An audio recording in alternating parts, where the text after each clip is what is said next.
বা যশোর বোর্ডের যশোর বোর্ডের গত ভিডিওতে যেটা দেখেছিলাম না 19 নাম্বারটা ওরই পরিপ্রেক্ষিতে ওই উদ্দীপক নিয়ে আমরা 20 নাম্বারটা আছে কি করবো এমসিকিউটা করবো 5 সি প্রোগ্রামিং। ঠিক আছে, আগের ভিডিওটা যেটা দেখোনি তারা দেখে নেবা, ওটা দেখলে কি হবে এটা সহজে বুঝতে পারবা, তাহলে আরো সুন্দর হবে। হ্যাঁ, তো আমরা শুরু করে দেখি কি আছে ঠিকঠাক। বলছে যে উদ্দীপকটা দেওয়া আছে ইন্টিজার আই, আমরা এর আগে ভিডিওতে দিয়েছি, আমরা দেখবো ইন্টিজার আই সমান 3, মানে শুরু হবে 3 দিয়ে, 20 সমান বা ছোট, প্রতিবার কি আই 3 করে বৃদ্ধি পাবে, প্রিন্ট কি আইসিটি, এটা উদ্দীপক দেওয়া আছে। এবার 20 বলছে যে উদ্দীপকে, আচ্ছা এটা উত্তর কি ছিল আমরা এর আগে ভিডিওতে দেখবা, এটার উত্তর কি ছিল, কতবার প্রিন্টটা প্রদর্শিত হবে, প্রিন্ট আইসিটি লেখাটা কতবার প্রদর্শিত হবে, একবার 3 দিয়ে শুরু যেহেতু, একবার কত 3, এবার কত 6, 9, 12, 15, কত 18, মোট কতবার প্রিন্ট এটা হয়েছিল, 3, 6, 9, 12, 15, 18, মোট 6 বার দেখা ছিল।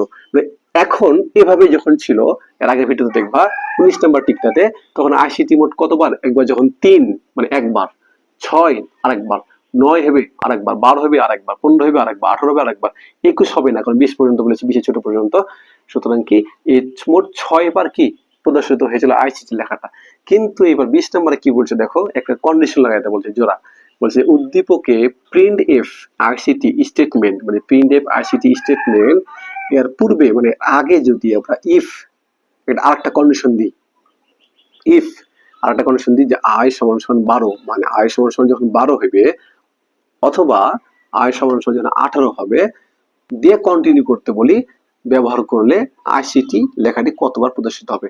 আমরা এর আগের একটা রাজশাহী বোর্ডের একটা অঙ্ক করেছিলাম যে ইফ এর আই সমান সমান কন্ডিশন দিলে কি হয়, তাহলে আমরা এটা পরিবর্তন করে দেখি, আমরা চেঞ্জ করে দেখি, এটা কন্ডিশনটা লিখে তারপর আমরা কি হয় দেখি। হ্যাঁ, আচ্ছা এটা তো উত্তর পাইলা এটা। হ্যাঁ, এখানকার উত্তর আমরা কি করে দেখি, কি করতে হবে, এখানে কি লিখতে বলেছে যে প্রিন্ট আইসিটির উপর স্টেটমেন্টকে ইফ দেবো বলছে, ইফ ইফ আই সমান সমান 12 অর, এটা মানে অথবা, এটা মানে কি অথবা সমান সমান কত 18, দেখ কি বলছে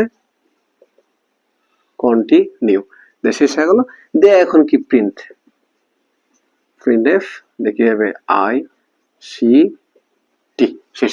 মানে আমাদের কি হলো এখন, এটা আমাদের এইভাবে করতে বলছে এই প্রশ্নটা, 20 নম্বর প্রশ্ন হচ্ছে, আগে তো ছিল শুধুমাত্র এই দুটা, এবার বলছে যে প্রিন্ট স্টেটমেন্টের সামনে যদি আমরা কি এটা রাখি তাহলে তখন কতবার প্রদর্শিত হবে। আচ্ছা আমরা এখন বুঝি, একটা ফর লুপ দেওয়া আছে, ফর লুপে তো আমরা উত্তর পেয়েছি, স্বাভাবিক এটা উত্তর হবে, কিন্তু ফর লুপের ভিতরে আর একটা কন্ডিশন দেওয়া আছে যে হ্যাঁ এই ফর লুপটা তো এইভাবে নিচ্ছ নাও ঠিক আছে, কিন্তু আর একটা কন্ডিশন মেনে নাও, কি কন্ডিশনটা, যদি আই সমান 12 হয় অথবা আই সমান 18 হয়, কন্টিনিউ মানে কি, কন্টিনিউ মানে কি, দুটাকে ইগনোর করো, এই দুটাকে স্কিপ করে বাদ দিয়ে তখন আইসিটি মোট কতবার প্রদর্শিত হবে দেখাও। বলেছে না যে ব্যবহার করলে আইসিটি লেখাটি কতবার প্রদর্শিত হবে, আমরা কি আই সমান যখন 12 পাবো, পাইছি একটা, এটা বাদ দিয়ে দেবো, আই সমান কত 18 পেয়েছি, 18 বাদ দিয়ে দেবো, তাহলে মোট কতবার প্রদর্শিত হচ্ছে, একটা, একবার, যখন 3 হচ্ছে একবার, 6 হচ্ছে যখন একবার, 9 হচ্ছে যখন একবার, আবার কত 15 হচ্ছে তখন আরেকবার, মোট কতবার পাচ্ছি তাহলে প্রদর্শিত হবে, 4 বার প্রদর্শিত হবে। উত্তর কত হবে ক। বুঝতে পেরেছো?